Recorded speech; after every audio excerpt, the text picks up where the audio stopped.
Okay, quick question. Have you ever sat down at a blackjack table, panicked, and just guessed? Hit, stand, hit, please don't bust. Hit again? Yeah, we've all been there. But here's the wild part. Blackjack is actually the one casino game where math nerds with pocket calculators figured out the perfect way to play literally decades ago. It's called basic strategy, and it's not a secret, it's not a scam, it's just science. Casinos know you don't know it. That's kind of the whole business model. So stick around, because by the end of this video, you're gonna know exactly when to hit, when to stand, when to double down, and when to just fold your arms and accept your fate, all without memorizing a single complicated formula. Let's get into how blackjack actually works. Alright, so let's back up for a second. What even is blackjack? Super simple version. You get 2 cards, the dealer gets 2 cards, and whoever gets closest to 21 without going over 21 wins. That's it. That's the whole game. Cards 2 through 10 are worth their number. Face cards, kings, queens, jacks, are worth 10. And the ace is the cool kid of the deck because it can be worth either 1 or 11, whichever helps you more. Get exactly 21 with your first 2 cards, like an ace and a king, and boom, that's a blackjack, and it usually pays out extra. Go over 21, you bust, and you lose immediately, no matter what the dealer does after that. Harsh, but that's the game. Now here's the thing most people get wrong. They think blackjack is a game of luck, like a slot machine with cards. And look, there is luck involved, sure. But blackjack is actually a game where the correct decision in almost every single situation has already been mathematically calculated. Like, computers ran millions and millions of simulated hands to figure out the statistically best move for every possible combination of your cards and the dealer's card. That's basic strategy. It's not a gambling system, it's not counting cards, it's literally just the answer key. And once you know it, you're playing about as close to perfectly as a human being can, which shrinks the casino's advantage down to less than 1%. That's insane compared to almost every other casino game. Hey, real quick before we dive into the actual strategy, if you're new here, this is how games work. And honestly, our whole thing is just breaking down games that seem complicated into stuff literally anyone can understand. No jargon, no gatekeeping. If that sounds like your kind of channel, do me a favor and hit subscribe. And drop a like on this video too. It genuinely helps more than you'd think. Okay, back to the cards. So here's how basic strategy actually works in your brain, in real time, at the table.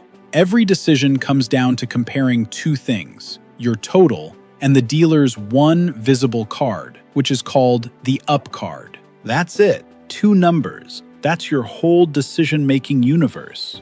Let's start with the easy stuff. If your total is 17 or higher, just stand. Don't be greedy. You're basically already in good shape, and one more card is way more likely to bust you than help you. If your total is 8 or lower, always hit. There's 0 risk of busting, so why would you ever stop? Now here's where it gets slightly spicier, the middle zone, like 12 through 16. This is where most people panic and make bad guesses. But the trick is, you're not just looking at your cards, you're looking at what the dealer's showing too. Here's the logic, and I promise this makes sense. If the dealer's up card is a 4, 5, or 6, that's actually kind of bad for the dealer. Why? Because dealers have a rule. They have to keep hitting until they reach 17. So a low dealer card means there's a decent chance they bust before you even do anything. So in that situation, if you've got a rough total like 13 through 16, you generally just stand and let the dealer sweat it out. Now, quick exception. If you're sitting on a 12 specifically and the dealer's showing a 2 or a 3, you actually still hit. It's the one weird oddball rule in the whole chart, but trust the math. But, and this is the flip, if the dealer's showing a 7, 8, 9, 10, or ace, that's a strong card for them. They're probably going to land somewhere good, so now you can't just sit back and hope. You need to hit, even with a slightly risky hand, because standing on a weak total against a strong dealer card is basically just surrendering slowly. Now, aces. Aces are the wild card, literally. If you get an ace plus a low card, that's called a soft hand, because the ace can flex down to 1 if you need it to, so you're way safer hitting on those than you'd think. Like a soft 13, an ace, and a 2 feels scary, but it's actually pretty flexible, so you can hit it pretty freely without much bust risk. And then there's doubling down, which honestly is where the real money-making decisions happen. Doubling down means you double your bet, but you only get exactly one more card. Sounds risky, but it's actually a power move when the odds are heavily in your favor. Classic example, you've got an 11, like a 6 and a 5, and the dealer's showing anything except an ace. That's basically the golden moment. Your odds of landing a strong total, like 20 or 21, are really high, so doubling your bet here is smart, not reckless. Same logic with a total of 10 against a weak dealer card, like anything 2 through 9. You're in a strong spot, so lean into it. And splitting pairs, if you get 2 of the same card, like 2 eights, you can split them into 2 separate hands. The golden rule here, and honestly this one trips people up, always split aces and eights. Always. 2 aces give you 2 shots at a 21 basically, and 2 eights make a rough 16, which is one of the worst totals in blackjack. So splitting it into 2 fresh hands is way better than sticking with that awkward 16. So why does all this actually matter?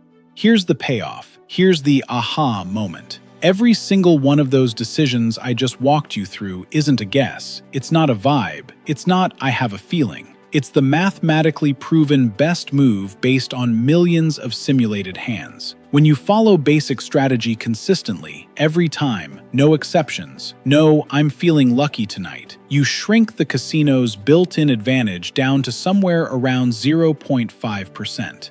That means for every $100 you bet over time, statistically, you're only expected to lose about 50 cents on average. Compare that to slot machines, where the house edge can be 5, 10, sometimes 15%. Blackjack, played correctly, is genuinely one of the fairest games in the entire casino.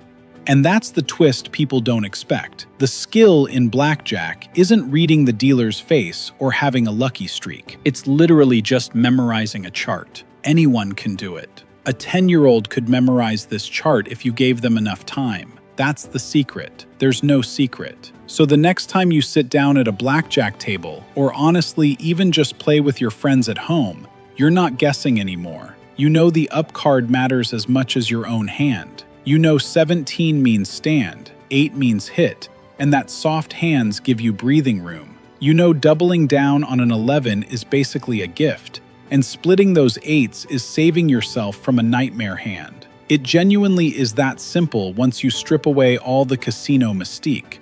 Basic strategy isn't some elite secret club thing, it's just paying attention to 2 numbers and reacting the right way, every single time.